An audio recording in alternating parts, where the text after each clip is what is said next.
We good? Okay. Kevin told me repeatedly that I have to wait for his go. How's everybody doing? We all boozed up? Hit your bomber peak? Because you're going to need that for my relationship story. Today I'm going to talk about the power of community love. So a little bit about myself. I graduated from The Ohio State University back in 2013. Joined the enterprise world immediately at Nationwide Insurance, as you can tell, which is not a small font at all. I hope you can all read. I was new and fresh, and I had all these ideas of how to make the world a better place. Then I joined the most awesome team. I was working with amazing people, working on the coolest project that I thought that I was working on. That was my team, old team. But somehow over time, we were struggling on defining ourselves and validating the value that we're providing in the enterprise world. It was the data that brutally told us that our apps were not as more welcomed as we thought it would be. That's when I remember this day that I talked to one of my customers in the enterprise world. I was like, how do you feel like these things? How do you like them? And he's like, the ideas that you guys have is very cool, and the app is very cool too, but it's more of a public-facing, customer-faced type of deal. It doesn't suit the enterprise need. That was the first time that I realized that no matter how good that the people you're working with or the project that you think is cool, it always comes back to the feedback that your customer is giving you and how you're working with your community. And it comes in a broad spectrum of perspectives of how different roles in a project cycle defines your products well. As you can, I believe that most people have seen this. No? Okay. So from like how customer explains it, project leader understands it, engineer designs it, and how programmer wrote it. These ones are my favorite, how the sales executives described it as a couch on the tree. And then how the project was documented with nothing, what operations installed, how the customer was billed, as a roller coaster, how it's supported, and actually what the customer wants is a tire in the tree. That's when I started looking for like a new way of how I can engage more people into the things that I've been working on. That's when I joined Microsoft, and then I've been working in the open source community ever since. This is one of the project, shameless plug. It's called UOffice. By the way, if you ask me questions or talk to me afterwards, I got a lot of t-shirts that I can give out, just so you know. So at this point, I believe that you all understand why this topic is very important to me, and from the strong argument that I made, you might ask, why open source? First thing is security. It is always on the top of the list when it comes to software development. And I can give you an example of how open source helped companies identify their vulnerabilities throughout time. In 2010, Google open sourced their Android kernel, and there's a company called Coverity, which at the time, they still exist, but at that time, they employs a lot of freelancers who helped identify a lot of vulnerabilities and a handful of defects on the Android kernel. Until then, users didn't really know that there are like all these things that you can do to attack their phones. It is essentially, people were laughing at me back there. It is essentially the polar opposite of security through obscurity that's been used so often to justify the use of expensive proprietary softwares that's been used in the industry. This is a quote by the starter or the creator of Linux. It's called, it says, "Give enough eyeballs, all bugs are shallow." So the more people who can see and test a set of code, the more likely any flaws will be caught and fixed quickly. Second thing comes quality. Just as there are many people who are working on making your software more secure, there are as many innovating enhancements out there for your products. Open source software gets to the closest and the highest quality because you get a hand into making it so, and you get to work on the things that you care about the most. And a good example would be which one was better, right? A package that's built by a handful of people or developers all around the world. Because of the time-sensitive kind of talk, I'm going to go through this quickly. Flexibility means that you don't have to keep upgrading both your software and hardware because of the things that you're working on. This is eliminating the use of proprietary softwares like Microsoft Office or IBM Lotus Notes and like Domino. Customizability means that you can take a piece of code and then tweak it to suit your need. Freedom means you can do whatever that you want because it's open source free. So I believe as of now, we have established that open source is the way to go. So now let's get to the love story. In many ways, a healthy relationship between your brand and its community parallels a healthy relationship between people. So in this part of the presentation, we're going to talk about some of the things that can help you build a relationship with your community. But if this also helps you in real life, you're welcome. First thing is, remember to say thank you. People generally enjoy saying or doing good things for others without expecting to be thanked over. But we all know how good it feels when somebody thanks you for doing something for them. In person or via social media, whatever you do that can thank your community members for doing something nice for you would be awesome. One of the examples, I always mention if somebody contributes to the repository that I work on, I'll send something on Twitter for them. This will generate the buzz around my product, myself, and my user as well. Second thing is celebrate their success. This is an age-old principle of thinking about somebody before yourself. If you do so, you will slowly recognize the good things that they're doing for you. And as you can tell, in the contributor list of my package.json, I have like half of the people not working for Microsoft at all. And they are always good at, like, happy about the things that I do for them, for celebrating their success.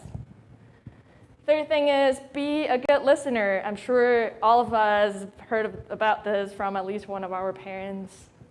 That given the great relationship are always built on give first, then get. And we need to invest in a community by sharing and listening and understand them.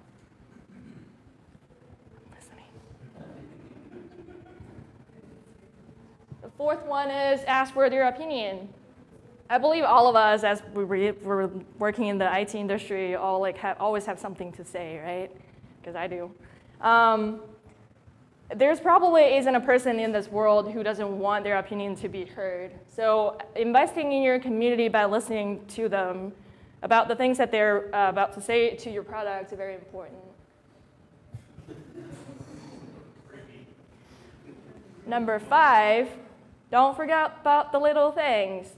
Sometimes the smallest gesture can show someone that you care the most. This is always something that screws me up in real life. It's about like the new haircut, your new necklace, his new golf clubs. I never pick it up.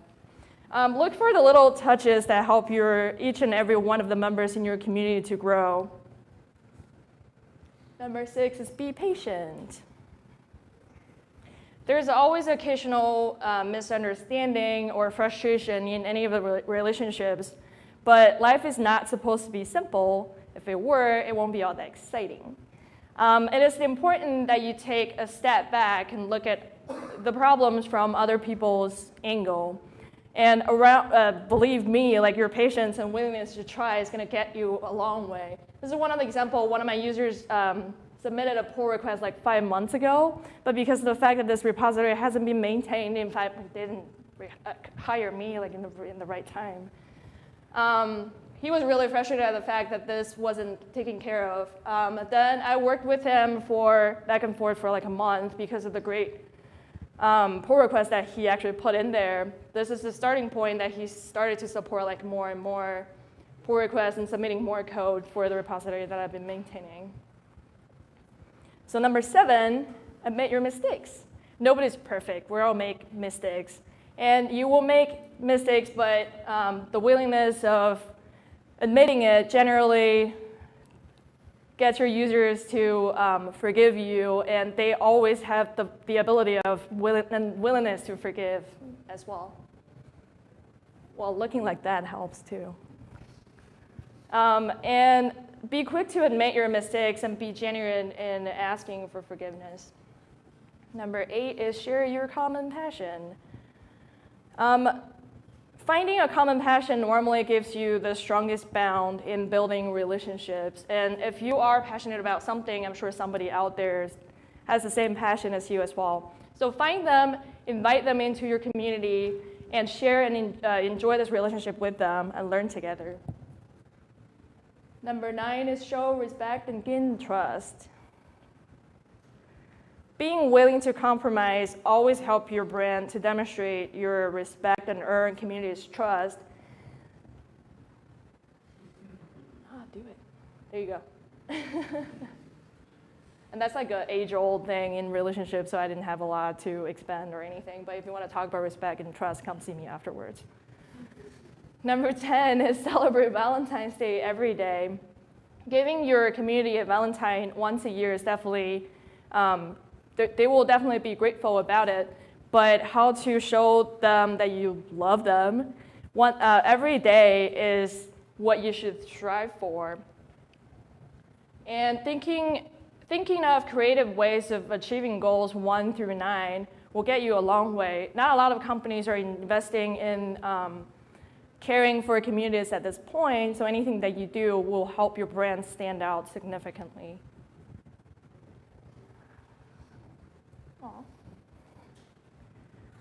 So what's in this for me as a developer or as a company? First of all, you get to work on the best things that you want to. It's inevitably a lot of the great problems has already been solved in the industry, so anything that stands out for you, you get to work on it yourself. Oops, sorry.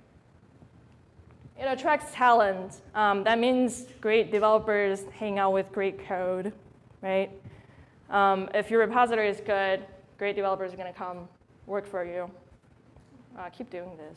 Gotta stop. It's the best technical interview possible. I think the best technical interview would be given a set of time and then a problem to solve. But what could be better for something that's already in there in real world, in your repository, that you're looking for someone to solve them, and it's there in their pull request, and you just hire them. Number 4 is great advertising. This is great for both company and the maintainer of the repository and the contributors. And number 5 is it's cool, and you all know it. It's the way to go. So back to our topic here, the power of community love. It is not just software engineers, designers, or IT pros loving their customers. It is more so the other way around. It is the belief that together that we can build the best products in this industry that serves the best crowd. English is not my first language. I can still pull this off, right? It is loving the projects that you're working on, the company that you're working for, and the people that you're working with. It's giving back to this industry, to the company that you're working for. It's loving this industry. It's loving this company you're working for. It's loving the people that you're working with, no matter if you know them in real life or know them through their GitHub handles, or you don't know them at all. It is the mindset that together we can build better products so that we can learn together, share together, and be great together. I didn't get any 5 minutes or 2 minutes from Kevin, so I don't know if I run out of time or not. All right. So yeah, we have this microphone. It's not for you, it's for video that we're recording, that we record everything. So if you have a question, let me know. It is on. Huh? You might not hear. Oh, there we go. Hey, Shannon. Hey. Okay, so I'm a designer. So I have a question for developers, aka Beth. As a designer, how can I help you better so that our flow of work goes more smoothly? Do you have any top-notch things that would make that flow work? Top-notch things for building designers and Yes. the developers? Yes. That's a tough question. It's an ongoing topic for a while. I think I worked with designers, well, Sean is one of the designers in my old team, and he's been showing his great skills all around the projects that we've been working on. But I think just constantly talking to each other, getting feedbacks, real, like, live, is very important. Not like, I remember, so I actually worked with one of the designers at Microsoft. This is live recording. I don't know if I should say this or not. But they gave me like a draft design, and I started tweaking my website or pages according to it, all the CSS and stuff, and I thought it was done. And I go back to them, and they were like, "Oh, it's just a draft. I just want your opinion and how you feel about it." And I was like, "I feel pretty good because it's built." And then they were like, "No, it's not final yet." But to your question, I think constantly talking to each other, that's how collaboratively working with not just designers but like other departments of the things in that picture, this different perspective within a product cycle, right? Collaboratively working together. Anybody else? Go ahead. Do I need to wait for the mic? I can repeat your question if you want to just. Sure.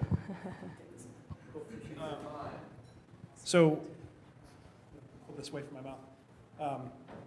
What's, I guess, like from a scenario perspective, what's it look like and feel like to be in a business that supports developers wanting to contribute to a community this way, and then what alternatively does it look and feel like to be in a business that doesn't support that sort of community love in the way that you'd like it to?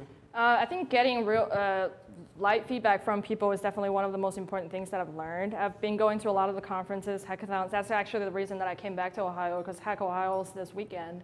Microsoft has been trying really hard to get user voice taken in, because a lot of the times, like, we think that we know the best for the things that we're building, but over time it turns out it's not the case, right? So working for a company that's trying to take in the opinion of the world sometimes creates a challenge, but you feel good because you know what your users want.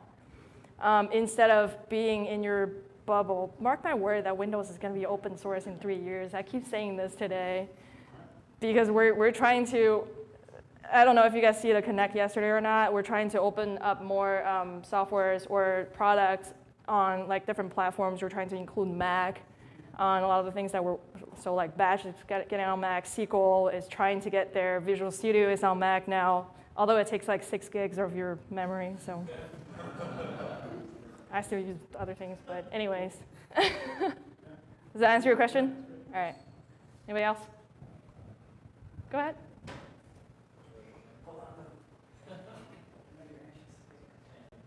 So with Microsoft going open source in the future with Windows, what do you think finally pushed them? That's not like on record. Right. So like it's just my opinion. No. I gotta have this like non-disclosure agreement with all of you guys before you leave here.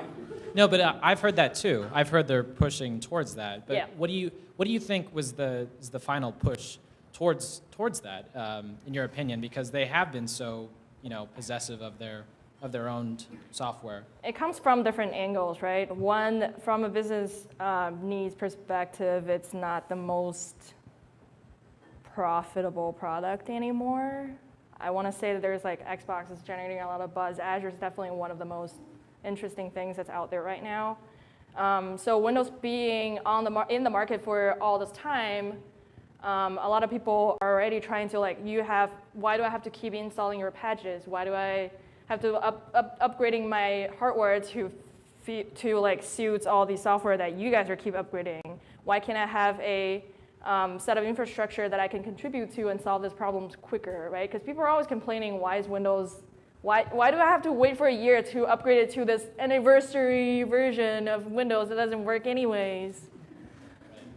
So what was the second part of the question? I thought you asked something else. No, I was just commenting. They have been so protective in the past. I think that's from like internally point of view. Externally, I believe that open source is something that could help products progress in a very steady and quick way. I I've contributed code that's got like tons of bugs before myself as well, but my customers always caught them for me. They do code reviews for me, and they fix them right away, which I really, really appreciate. I think that was like the 2 questions, right? Yeah, I have to take it. I have to get it over to Matt, but we'll talk. No worries. Cool. Thank you, Beth.